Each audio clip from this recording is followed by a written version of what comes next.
णं नमो सेथाणं नमो आयर्याणं नमो उवझायाणं नमो वे सप्पसा।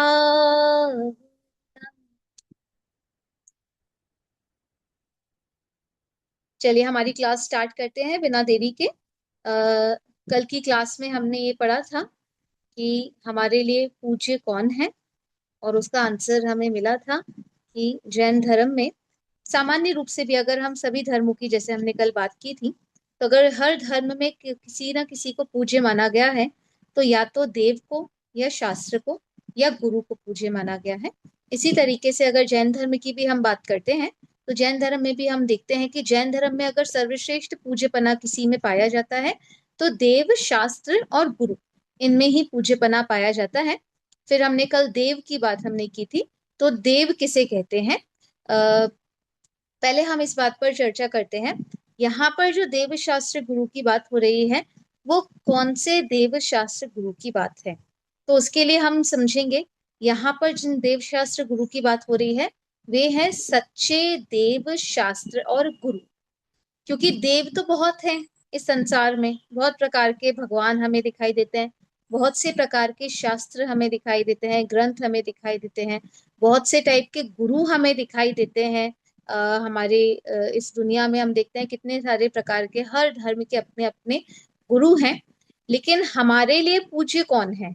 तो हमारे लिए पूज्य है सच्चे देव, सच्चे शास्त्र और सच्चे गुरु। अब हम इसको हम समझेंगे कि सच्चे देव मतलब क्या है, सच्चे शास्त्र का मतलब क्या है, और सच्चे गुरु का मतलब क्या है। सबसे पहले हम समझते हैं, जब वर्ड देव हम सुनते हैं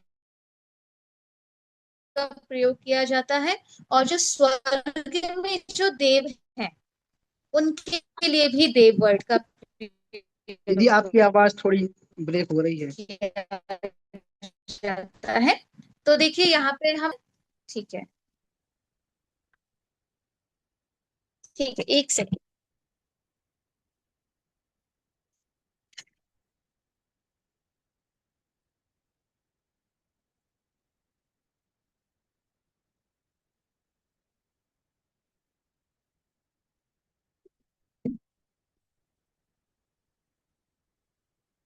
अभी हमारे यहाँ थोड़ी बारिश हो रही है, इसलिए शायद थोड़ा नेटवर्क इशू हो सकता है। अभी मेरी आवाज क्लियर है, आ रही है अब तक? हाँ जी दीदी। चलिए ठीक है। तो हम बात करें, जैसे हम जब देव वर्ड हम यूज करते हैं, तो हमारे लिए सच्चे देव का मतलब क्या है? सबसे पहले तो हम ये समझते हैं कि अगर हम देव शब्द हम बोल रहे हैं और जिनको हमें पूज्य, हमें मानना है, तो वे सच्चे देव कौन से होंगे? तो सच्चे देव का ये फिर से मतलब है ब्रेक हो रहा है। कि जिनमें वितरागता है। लोकेशन चेंज करके देखती हूँ मैं।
मेरी आवाज आप तक आ रही है? क्लियर है अभी? हाँ जी जी, अभी तो आ रही है। ठीक है। चलिए, तो हम जब बात करते हैं देव की, तो सच्चे देव का मतलब क्या होता है उसको हम समझते हैं, और उनमें पूज्यपना किस लिए होता है उसको भी हम समझते हैं। देखिए, सबसे पहले तो हमें ये जानना जरूरी है कि अगर हम किसी को पूज्यपना, किसी के अंदर पूज्यपना मानते हैं, तो उसके रीजंस क्या हो सकते हैं। मतलब अगर हमारे लिए कोई पूज्य है, तो वो क्यों हमारे लिए पूज्य होगा। कुछ पॉइंट्स आप बताइए, फिर कुछ पॉइंट्स मैं आपको बताती हूँ। बताइए, अगर हमारे लिए कोई पूज्य होगा तो क्यों होगा। हाँ जी, मोना जी बताइए। क्योंकि उसके अंदर कुछ गुण होते हैं, क्वालिटी होती है जो हमको अच्छी लगती है, इसलिए हम उनको पूछते हैं। बिल्कुल, बहुत अच्छी बात है। सबसे पहला हमको पॉइंट मिला है कि किसी को हम इसलिए पूछेंगे क्योंकि हमें उनके अंदर कुछ क्वालिटीज ऐसी दिखाई देगी जो हमारे अंदर नहीं है। और उन क्वालिटीज के कारण नॉर्मल लाइफ में भी अगर हम किसी को ज्यादा रिस्पेक्ट करते हैं, तो उनके उन रीजंस में से एक रीजन ये भी होता है कि हम देखते हैं कि कोई मुझसे ज्यादा गुणवान है, किसी के अंदर मुझसे ज्यादा क्वालिटीज है, मुझसे ज्यादा टैलेंट है, तो अपने आप ही हमारे अंदर मतलब बिना किसी एज बार के कि वो हमसे छोटा है या बड़ा है, हमारे अंदर उनकी क्वालिटीज को देखकर अपने आप ही उनके लिए रिस्पेक्ट आता है। बिल्कुल सही आंसर है। हाँ श्वेता जी, आप बताइए। दीदी कुछ ऐसा है जिस चीज के लिए जैसे हम कुछ जानना मतलब किसी कमी को दूर करना चाहते हैं और हमें पता है कि उनके अंदर वो हमें मतलब सुख और दे सकते हैं, हमें सुख प्रदान कर सकते हैं। जिस चीज को लेके हम भटक रहे हैं या जो भी कर रहे हैं, मतलब हमारी जिज्ञासा को समाधान कर सकते हैं, वो हमें ये दे सकते हैं। बिल्कुल, ये भी हम समझ सकते हैं कि जैसे अगर मान लीजिए हम सही रास्ते पे, या हमारी गलतियों को हम सुधारना चाहते हैं, लेकिन हमारे अंदर गलतियां कौन सी है और वो कैसे सुधारी जाएंगी, इस चीज के लिए जो हमें प्रेरणा दे सके, जो हमें गाइड कर सके, वो भी हमारे लिए क्या हो जाते हैं, वो भी हमारे लिए पूजनीय हो जाते हैं, रिस्पेक्टफुल हो जाते हैं। बिल्कुल, रूपाली जी आप बताइए।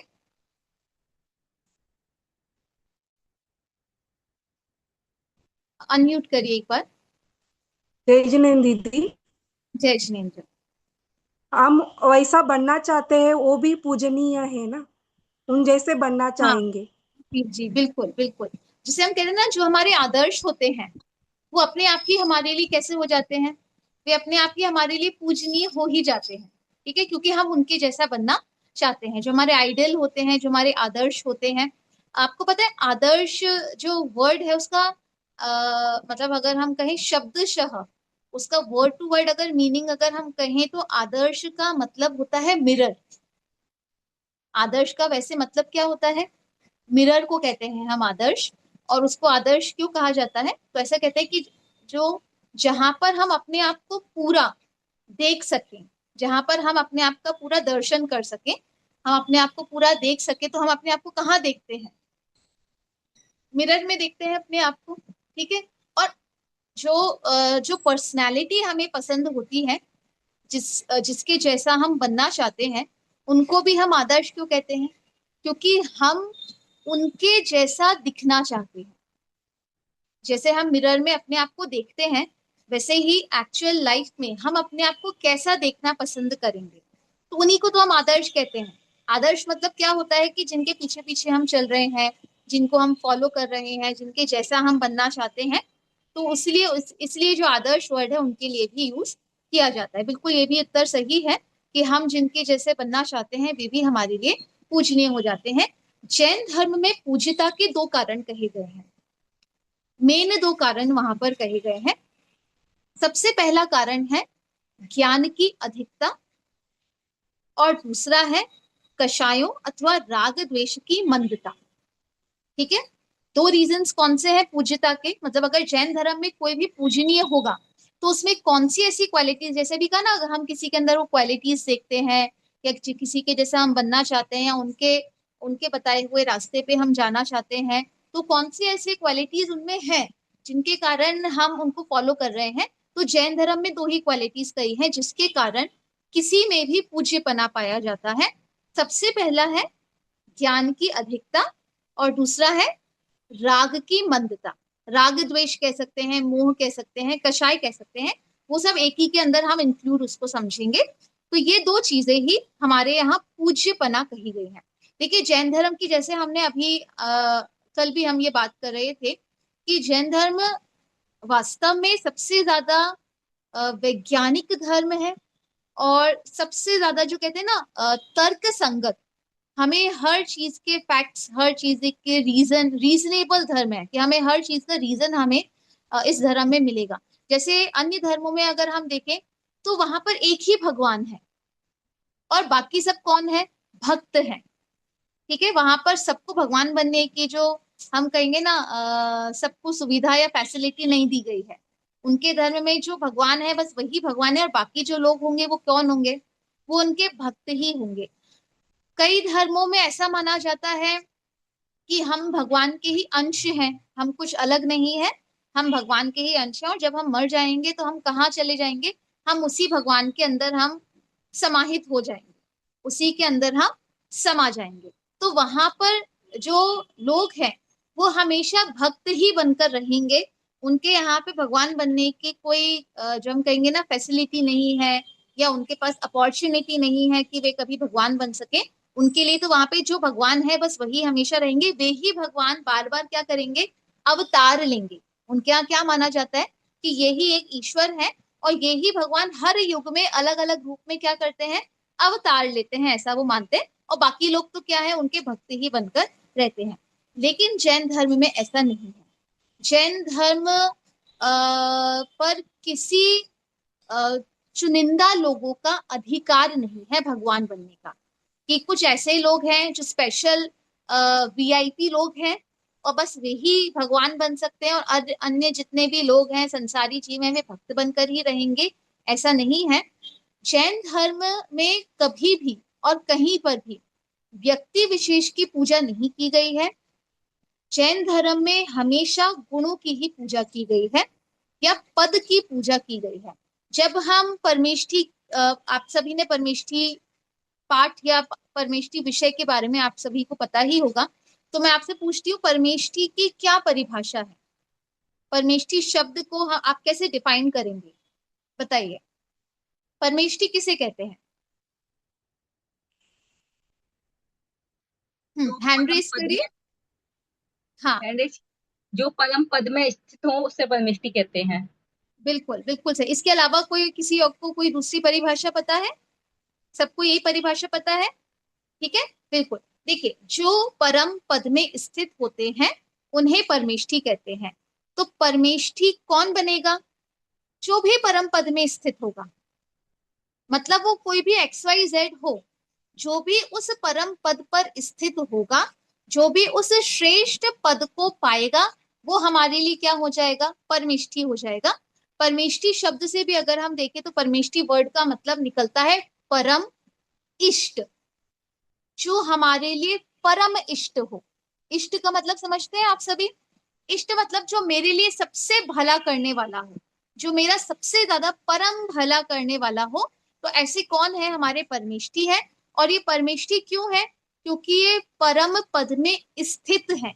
ये इन्होंने उस परम जो सर्वश्रेष्ठ पद है, जो सबसे सुपीरियर पद हो सकता है, उस पद को उन्होंने प्राप्त किया है, और इसलिए वे परमेष्ठी कहलाते हैं। अब देखिए हमारे परमेष्ठियों में अरहंत कौन होते हैं? अरहंत, तो फिर उसकी परिभाषा आती है जो घाती कर्मों का नाश करते हैं उन्हें अरहंत कहते हैं। तो अरहंत कोई एक व्यक्ति विशेष नहीं है, कोई भी एक पर्टिकुलर पर्सन का नाम अरहंत नहीं है। जो भी जीव चार घाती कर्मों का नाश करेगा वो सब क्या कहलाएंगे? वे सभी अरहंत कहलाएंगे। अच्छा मुझे बताइए, राष्ट्रपति किसे कहते हैं? राष्ट्रपति कौन होता है? जैसे हम इंडिया की बात करें तो जो भारत का प्रथम नागरिक है वो राष्ट्रपति है। तो कोई पर्टिकुलर पर्सन राष्ट्रपति है क्या? कोई एक पर्टिकुलर पर्सन को हम राष्ट्रपति कहेंगे कि नहीं? जो व्यक्ति अभी उस पद पर होगा वो क्या कहलाएगा? राष्ट्रपति कहलाएगा।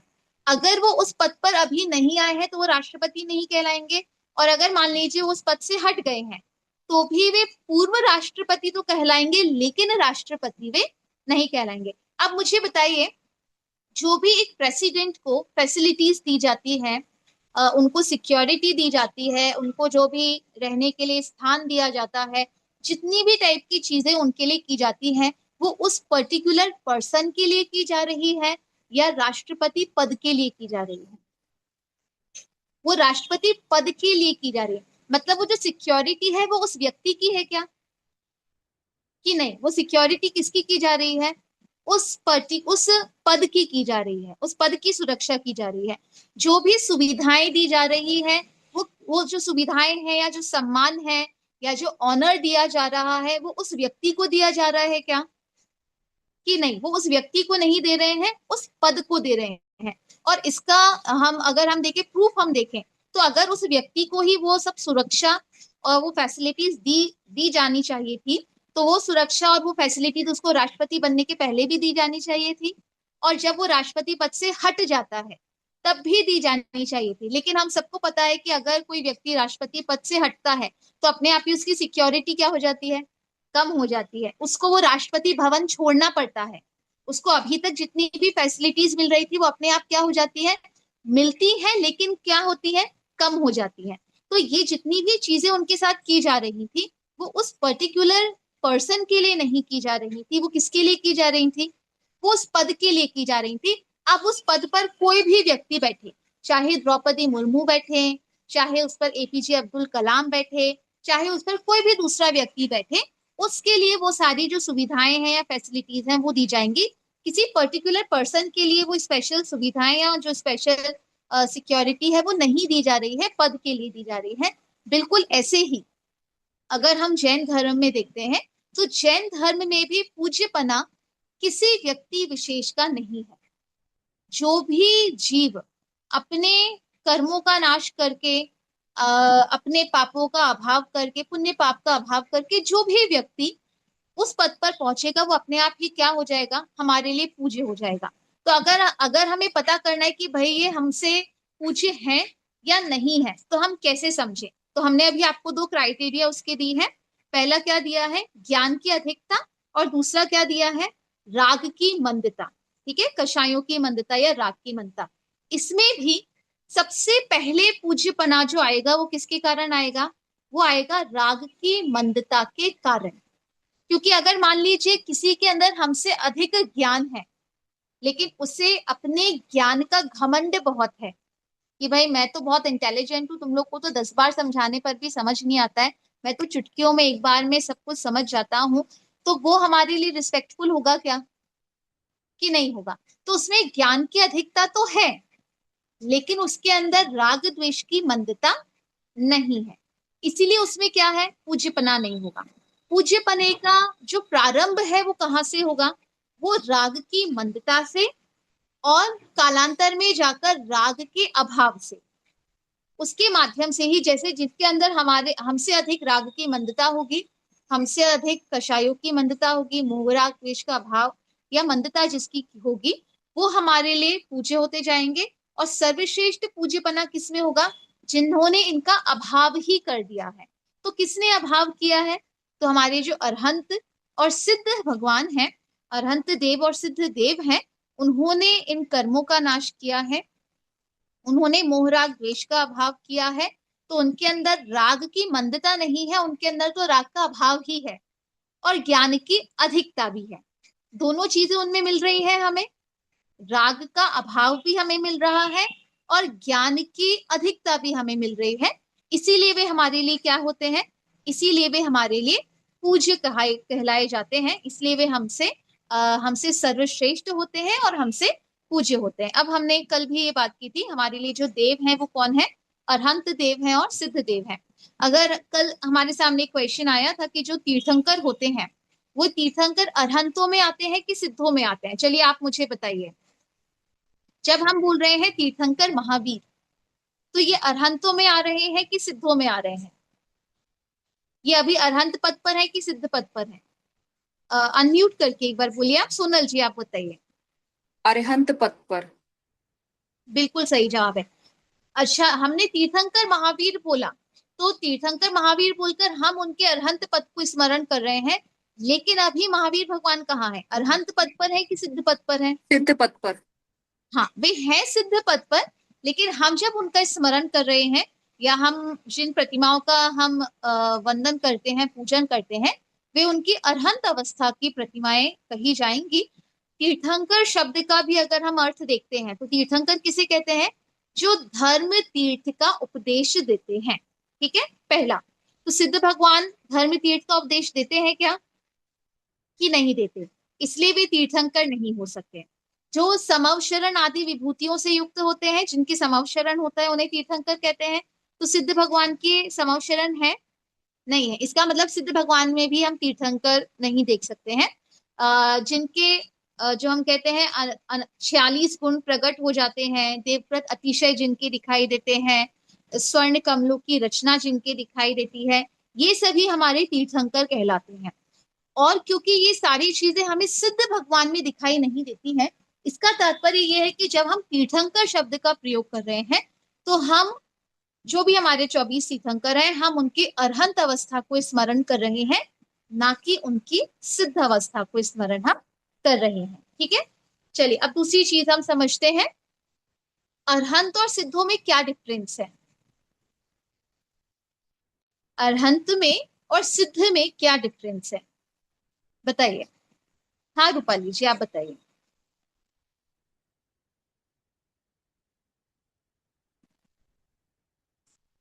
अनम्यूट करिए आप अपने आप को। हाँ बोलिए। अरहंत 4 घातियों का नष्ट किया है और सिद्ध भगवान 8 घातियों कर्म का नाश किए है। ठीक है, एक डिफरेंस, एक और डिफरेंस इसी से रिलेटेड दूसरा डिफरेंस है, अरहंत भगवान उपदेश देते हैं, सिद्ध भगवान सिद्धालय में उपदेश ये नहीं है ना। देते। हाँ, ये पॉइंट ना हम हर अरहंत पर नहीं लगा सकते हैं, क्योंकि हर अरहंत भगवान उपदेश नहीं देते। सभी तीर्थंकर अरहंतों की, हाँ नहीं, तीर्थंकरों के तो होता ही है नियम से।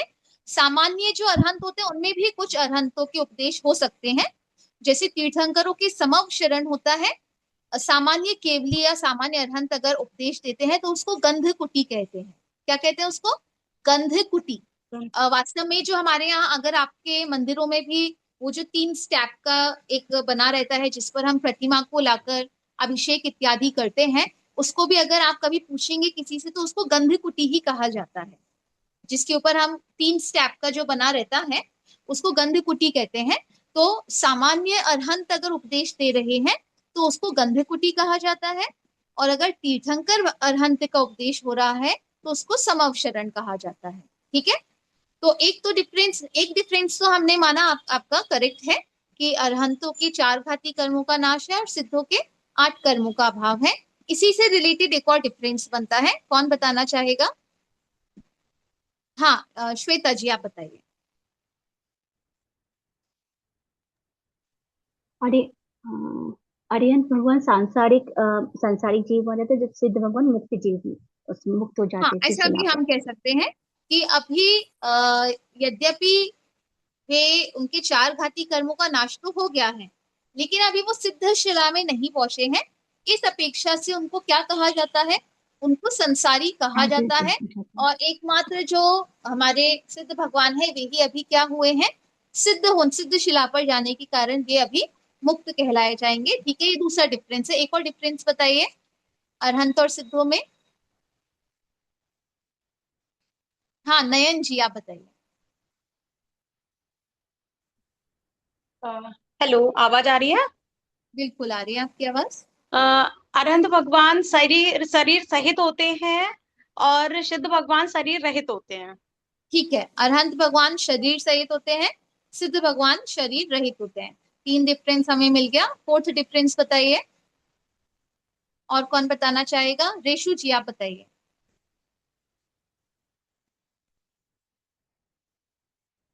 अनम्यूट करिए आप अपने आप को। सोनल जी आप बताइए, चलिए। अरिहंत भगवान के 4 गुण प्रकट हुए हैं और सिद्ध भगवान को 8 गुण प्रकट हुए हैं। बिल्कुल, यही मैं सुनना चाह रही थी। जो अरहंत भगवान है उनके 4 अनंत चतुष्टय प्रकट होते हैं, क्योंकि उन्होंने 4 घाती कर्मों का नाश किया है। और सिद्ध भगवान ने 8 कर्मों का नाश किया है, इसलिए उनके जो 8 गुण हैं वो उनके प्रकट होते हैं। चार घाती कर्मों के, आठों कर्मों के अभाव पूर्वक उनके 8 गुणों का प्रकटपना होता है। और अरहंतों के 4 अनंत चतुष्टय का प्रकटपना होता है। अब मुझे बताइए कि ये जितने भी हमने डिफरेंस देखे, इसके अकॉर्डिंग अगर हम देखें तो ज्यादा पूज्यपना किस में पाया जाता है? ये जो डिफरेंसेस हमने देखे हैं, इसके अकॉर्डिंग अगर हम देखें तो ज्यादा पूज्यपना किस में पाया जाता है? ज्यादा श्रेष्ठ कौन है? हाँ रेशु जी, आप बताइए। सिद्ध भगवान। जैस्मिन दीदी, ज्यादा हाँ श्रेष्ठ अरिहंत भगवान को माना जाता है क्योंकि वो हमारे को मोक्ष मार्ग का उपदेश देते हैं। ठीक है, अब ये तो हमने उसके अकॉर्डिंग बात की है कि उन्होंने मोक्ष मार्ग का उपदेश दिया है। अब एक ऐसे अरहंत है जिन्होंने उपदेश नहीं दिया, क्योंकि हमने अभी बात की ना कि सभी अरहंत उपदेश दें ये जरूरी नहीं है, सारे अरहंत ही हितोपदेशी हो ये जरूरी नहीं है। तो एक अरहंत ऐसे हैं जिन्होंने कोई हित का उपदेश नहीं दिया, वे उन्होंने सिर्फ 4 घाती कर्मों का नाश किया था और फिर वो सिद्ध हो गए हैं। ठीक है, अभी अरहंत अवस्था में और अभी वो उपदेश नहीं दे रहे हैं। और एक है जो सिद्ध हो गए हैं। अब इसमें मुझे बताइए, अब कौन श्रेष्ठ है? अभी अब किसमें ज्यादा पूज्यपना है? करिए, हैंड रेज करिए। श्वेता जी आप बताइए।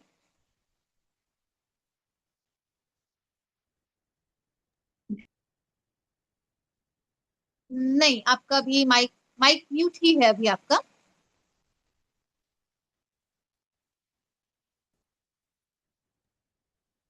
दीदी इस स्थिति में देखे तो मतलब सिद्ध भगवान में ज्यादा पूज्यपना है, क्योंकि उन्होंने अपने मतलब घातियां घातियां कर्मों का नाश किया है।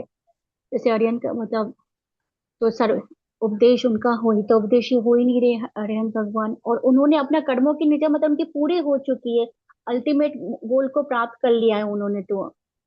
ठीक है, इनके आंसर से कितने लोग सहमत हैं? आपके देखिए उसमें एक वो होगा, हम सब का होगा। नहीं तो आप ऐसे भी देख करेंगे तो मुझे दिख रहा है, आपकी स्क्रीन दिख रही है। तो कितने लोग हैं जो श्वेता जी के आंसर से सहमत है कि हाँ, सिद्ध भगवान जो है वो ज्यादा श्रेष्ठ है अरहंतों से? कितने लोग ऐसा मानते हैं? देखिए, दीपिका जी मानती है, शिखा जी बोल रही है, और हमारी सनाया जी, प्रियंका जी, रेशु जी, नेहा जी, सोनल जी। ठीक है, अब मैं आपको क्लास की स्टार्टिंग याद दिलाती हूँ, जहां पर मैंने आपको बताया था कि किसी में अगर पूज्यपना माना जाए तो उसके दो कौन से क्राइटेरिया हैं? बताइए, कौन से दो क्राइटेरिया हैं? अगर किसी में पूज्यपना माना जाता है तो उसके दो क्राइटेरिया कौन से कहे गए हैं? बताइए, सनाया जी आप ज्ञान की बताओगे? हाँ श्वेता जी बताइए।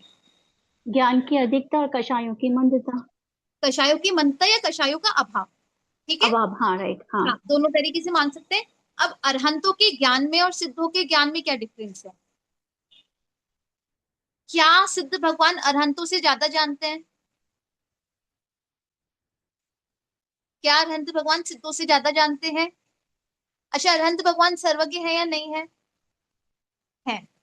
सिद्ध भगवान सर्वज्ञ है। ठीक है, तो इसका मतलब ज्ञान में तो दोनों इक्वल है, दोनों इक्वल है ज्ञान में। दूसरा हमने क्राइटेरिया देखा था, राग द्वेष का अभाव या कषायों का अभाव। अरहंतों के कोई भी राग द्वेष या कषाय बची है? पूर्ण वितरागी है, और सिद्ध भी पूर्ण वितरागी है। तो अरहंतों की वीतरागता में और सिद्धों की वीतरागता में कोई डिफरेंस है? कोई डिफरेंस नहीं है। इसका मतलब अरहंत और सिद्ध में पूज्यपने में कोई अंतर नहीं है। अरहंत और सिद्ध सामान्य मतलब एक ही कैटेगरी के हैं, इक्वल पूज्य हैं। मतलब सिद्ध भगवान अधिक पूज्य है और अरहंत भगवान कम पूज्य है, ऐसा नहीं है। दोनों इक्वल पूज्य हैं। क्यों है? क्योंकि हमने बात करी थी कि पूज्य पने के दो ही आधार हैं। पहला आधार क्या है? ज्ञान की अधिकता, और दूसरा आधार है कषायों की मंदता या कषायों का अभाव। अरहंतों में भी कषायों का भाव है, सिद्धों में भी कषायों का भाव है। अरहंत भगवान भी सर्वज्ञ है और सिद्ध भगवान भी सर्वज्ञ है। अब थोड़ा सा उस बात पर भी हम आते हैं जो आपको थोड़ा सा डाउट रहा होगा कि हम ऐसे कैसे बोल सकते हैं, उनके तो अभी 4 आघाती कर्म बचे हैं, तो कुछ कर्म तो बचे हैं, उनके तो पूरे ही कर्मों का अभाव हो गया है, तो उसकी अपेक्षा तो सिद्धों को श्रेष्ठ मानना ही चाहिए। तो हम कर्म का चैप्टर, मुझे पता नहीं आपके आगे के सिलेबस में है या नहीं है, पर थोड़ा सा मैं उसको आपको समझाना चाहती हूँ। देखिए, जो चार घाती कर्म होते हैं ना, जिनका नाश अरहंतों ने किया है, वो हमारे स्वाभाविक गुणों का घात कर रहे हैं। मतलब वो आत्मा के गुणों का घात करते हैं, इसलिए उनको क्या कहते हैं? घाती कर्म कहते हैं। और जो अघाती कर्म होते हैं वो हमारे गुणों का घात नहीं करते, इसलिए उनको क्या कहते हैं? अघाती कर्म कहते हैं। तो अघाती कर्म का काम होता क्या है? अघाती कर्म का काम कुछ नहीं होता। अघाती कर्म सिर्फ हमको बाहर की चीजें देता है, ठीक है, हमको प्रदान करता है, मतलब वो बस कलेक्शन करता है। जो बाह्य पदार्थ हैं, बाहर की संसारिक चीजें हैं, जो बाह्य संयोग जिसे हम कहते हैं, बस वो हमें प्रदान करता है। अघाती कर्म किसी भी प्रकार से आत्मा के गुणों में कुछ भी जो हम कहेंगे ना घात करने का, या उसके सुधारने बिगाड़ने में वो कुछ भी काम नहीं करता। जैसे आप कोई किसी को पता है चार अघाती कर्म कौन से हैं? नाम बता सकते हैं मुझे चार अघाती कर्म का? हाँ, मैं किसी मतलब नए लोगों से भी पूछना चाहती हूँ। कोई नए, शिखा जी आप बताएंगे? अच्छा ठीक है, कोई दिक्कत नहीं है। विशाखा जी आप बता पाएंगे चार आघाती कर्मों के नाम? कोई प्रॉब्लम नहीं है, हम यही सब सीखने यहाँ आए हैं, कोई दिक्कत नहीं है। चलिए, मैं ऋषु जी आप बताइए।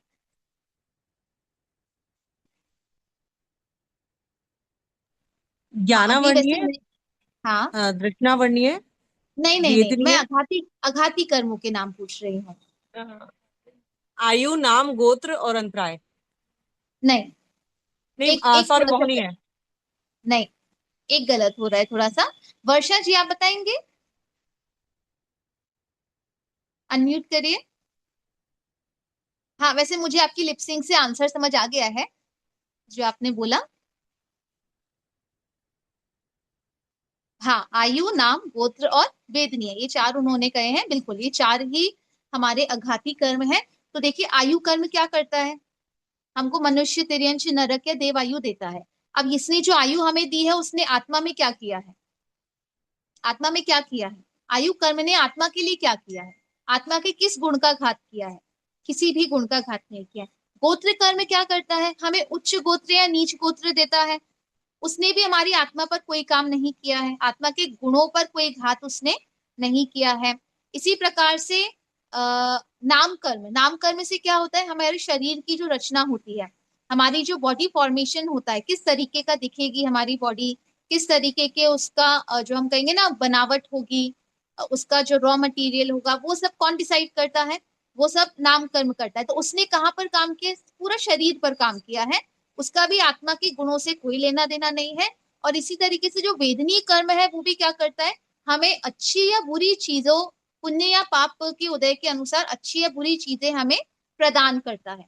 तो इसका भी काम हमारी आत्मा के गुणों के घात करने में नहीं हो रहा है।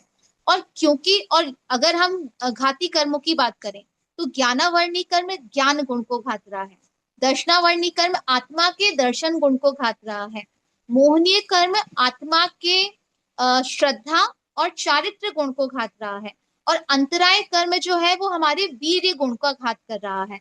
तो इसका मतलब ये है कि घाती कर्म तो हमारे आत्मा के गुणों को घात कर रहा है, और अघाती कर्म कुछ नहीं कर रहा, वो तो बाहर की चीजों पे काम कर रहा है ना, आत्मा के बाहर की जितनी भी चीजें हैं, शरीर है, बाह्य संयोग है, उनके ऊपर काम कर रहा है।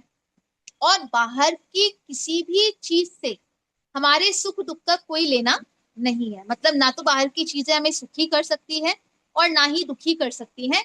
हमें जो काम करना है वो हमारे आत्मा के गुणों पर करना है, आत्मा के गुणों पर घात करने वाले कर्मों पर करना है।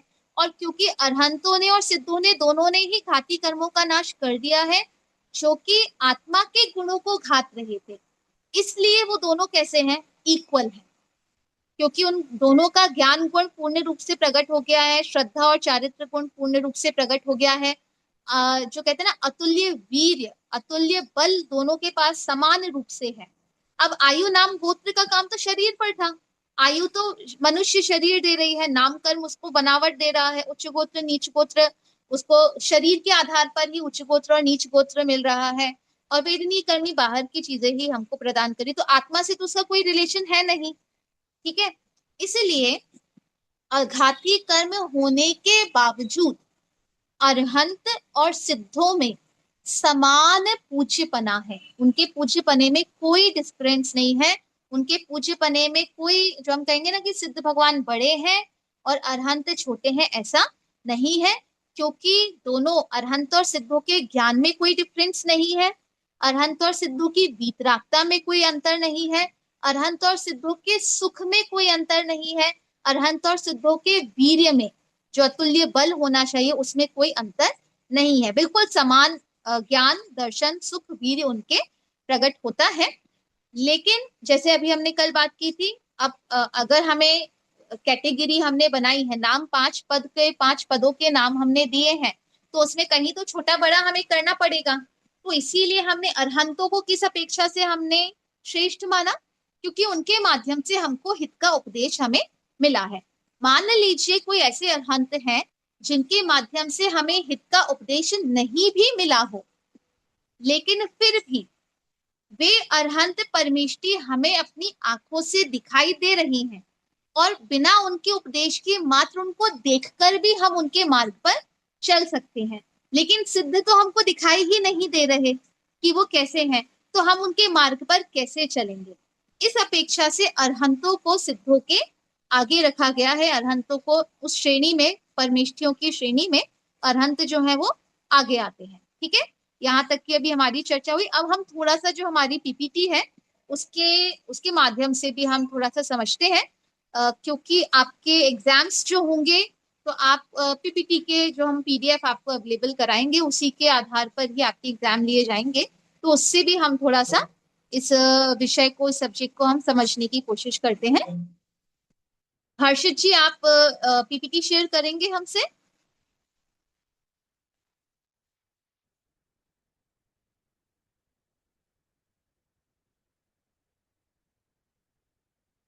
हर्षित जी या विशाखा जी, कौन यहाँ पर पीपीटी शेयर कर रहे हैं?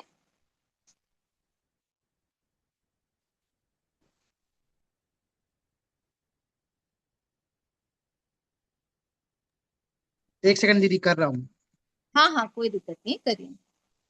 देखिए, जब हमने अभी इतनी बात तो हम कर ही चुके हैं कि अरहंतों में और सिद्धों में किसी भी प्रकार का जो डिफरेंस है वो नहीं दिखाई देता है, उनके सुख उनके ज्ञान दर्शन सुख वीर्य के अकॉर्डिंग अगर हम उनको देखते हैं। इसके अलावा जो देव होते हैं उनमें और क्या क्वालिटीज पाई जाती हैं, उनके अंदर और क्या विशेषताएं पाई जाती हैं, वो हम देखते हैं। देखिए, पूजन किनकी की जाती है? देव, शास्त्र और गुरु की पूजन की जाती है, ये हम समझ चुके हैं। हाँ, अगले पेज पर आइए। देखिए, इसको भी हमने देखा था। देव कौन है? तो जैन धर्म में कोई व्यक्ति विशेष देव नहीं है, जिनमें भी देव के गुण पाए जाते हैं वे देव हैं। तो देव के गुण कौन से होते हैं? तो सच्चे देव वही हैं जो वीतरागी हो, सर्वज्ञ हो और हितोपदेशी हो।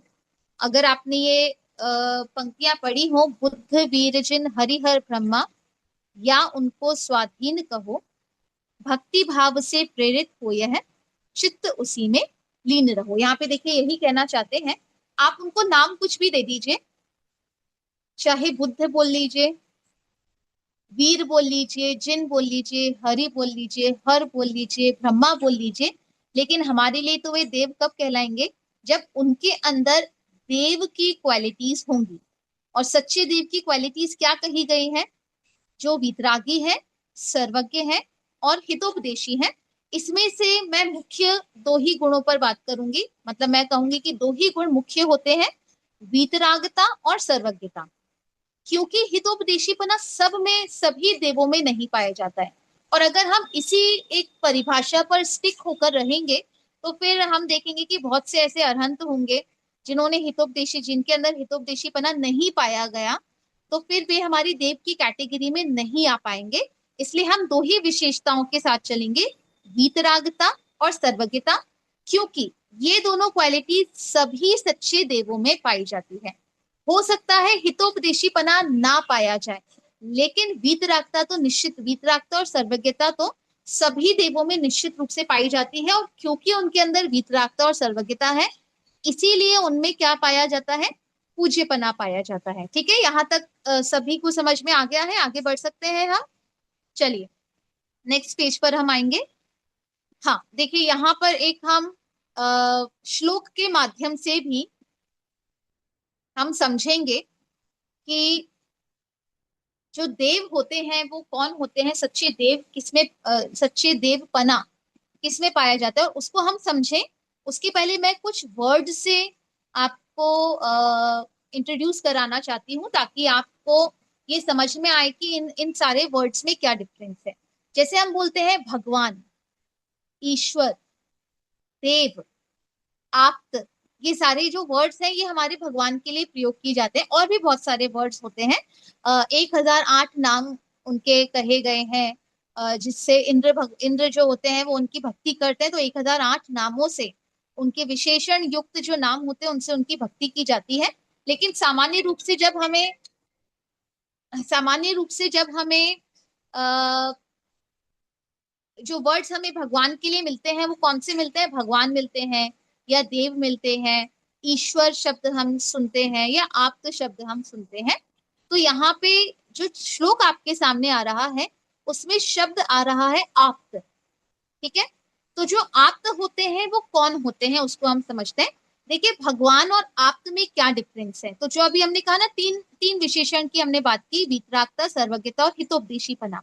तो वीतरागता और सर्वज्ञता तो सभी भगवान में पाई जाती है, लेकिन जिनमें एक एक्स्ट्रा क्वालिटी हितोपदेशीपने की हो, उन भगवान को ही हम क्या बोलते हैं, आप्त बोलते हैं। क्या बोलते हैं उन्हें, आप्त बोलते हैं। अगर हमने एक शब्द लिया भगवान, तो भगवान जरूरी नहीं है कि वे हितोपदेशी हो, लेकिन ये जरूरी है कि वीतरागी और सर्वज्ञ तो होंगे, पर हितोपदेशी नहीं होंगे। लेकिन अगर हाँ आपके सामने वर्ड आ रहा है आप्त, तो आप्त का मतलब क्या है कि ये भगवान वीतरागी भी है, सर्वज्ञ भी है और हितोपदेशी भी है। ठीक है, और उसी अपेक्षा से जब हम सामान्य रूप से भगवान की चर्चा करते हैं, तो ये जो तीन क्वालिटीज हैं उनमें बताई जाती है और देखी जाती है। ठीक है, चलिए अब हम इस श्लोक को पढ़ते हैं और इस श्लोक के अर्थ को हम समझेंगे। देखिए श्लोक है, आप्तेनो छिन्न दोषेण सर्वज्ञेनागमेशिना भवितव्यं नियोगेन नान्यथा ज्ञाप्यता भवेत्। यहाँ पर कह रहे हैं जो आप्त होते हैं वो कैसे होते हैं। तो यहाँ पे देखिए एक एक वर्ड का मीनिंग आपके सामने है।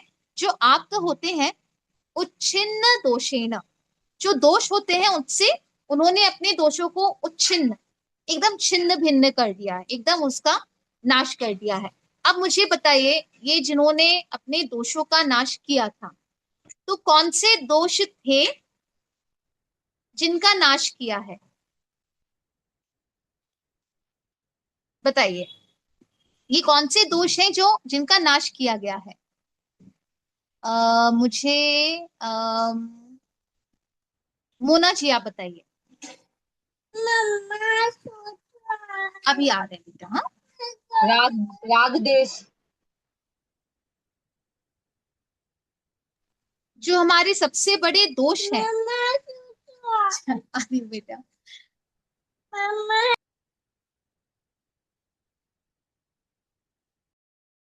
मैं 2 मिनट का ब्रेक लेना चाहती हूँ। ठीक है,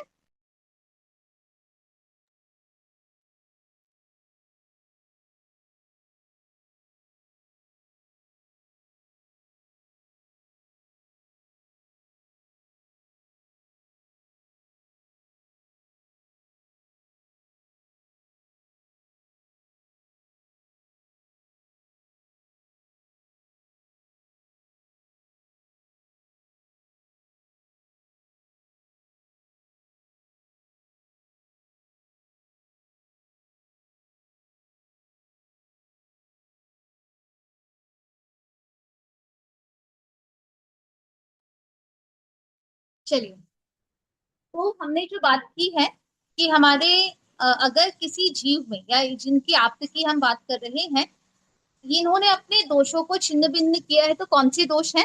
तो बिल्कुल सही आंसर दिया है कि उन्होंने अपने राग द्वेष, क्योंकि हमारे सबसे बड़े जो दोष हैं वो कौन से हैं? राग और द्वेष। अच्छा, अगर किसी ने राग और द्वेष का अभाव किया है तो उसी को हम क्या कहते हैं? उसी को क्या कहेंगे? वीतरागता। ठीक है, तो आप्त जो है उच्छिन्न दोषेण, क्योंकि उन्होंने अपने दोषों का नाश किया है, और दोष मतलब है राग द्वेष, मोहराग द्वेष, और जिनके मोहराग द्वेष का अभाव हुआ है उसी को हम क्या कहते हैं? वीतरागी कहते हैं। तो उच्छिन्न दोषेण से हमें आप्त की कौन सी विशेषता दिख रही है? वीतरागता हमें दिख रही है। ठीक है, आप्तेन छिन्न दोषेण सर्वज्ञेन, जो सर्वज्ञ है, सर्वज्ञ अर्थात, सर्वज्ञ की परिभाषा मुझे कौन बताएगा?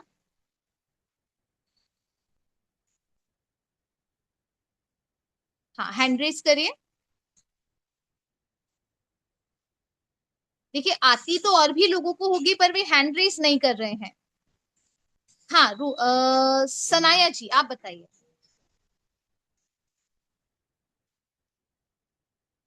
अनम्यूट करिए आप अपने आप को।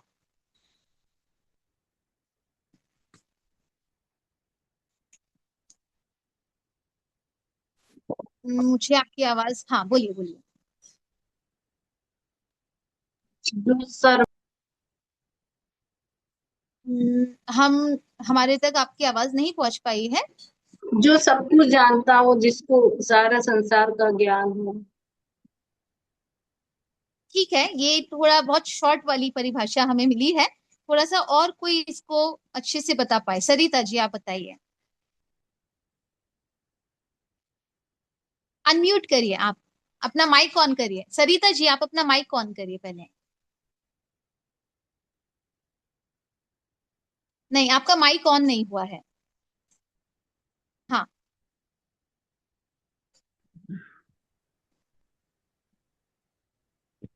हाँ, मैं हाँ जी बोलिए। जिन्हें तीनों का एक ज्ञान हो जाए। जिन्हें तीन, जी मैम। हाँ आपकी आवाज थोड़ी सी हेलो कट रही है। हाँ हाँ बोलिए। हेलो। हाँ हाँ बोलिए, आवाज आ रही है आपकी, बोलिए। जी मैम। हाँ बोलिए, सर्वज्ञ किसे कहते हैं? जिन्हें तीन लोकों का और तीनों कालों का ज्ञान एक साथ प्रकट हो जाए अपनी पर्याय में। अच्छा, इस तीन लोक और तीन काल का जिनको ज्ञान हो गया है, तो कुछ छूटा तो नहीं है? जी जी नहीं। हाँ, नहीं कुछ छूट गया है। जिनको तीनों लोक और तीनों ज्ञान होता हाँ, है, ये वही होता है, तीन एक लोक साथ के प्रकट साथ हो अलोक जाता है का भी, उनको अपनी तीन पर्याय में से लोक के लगता है। साथ, तीन लोक के साथ अलोक का भी ज्ञान होता है। ठीक है, हम लोग कई बार अलोक वर्ड भूल जाते हैं, तो वो हम भूल जाते हैं, इसलिए उसको भी हम ध्यान रखें। जिन्हें लोकालोक का ज्ञान होता है, प्रत्येक द्रव्य की प्रत्येक पर्याय का ज्ञान होता है, उनको हम सर्वज्ञ कहते हैं। तो सर्वज्ञ, जिन्हें, जो सर्वज्ञ भगवान होते हैं।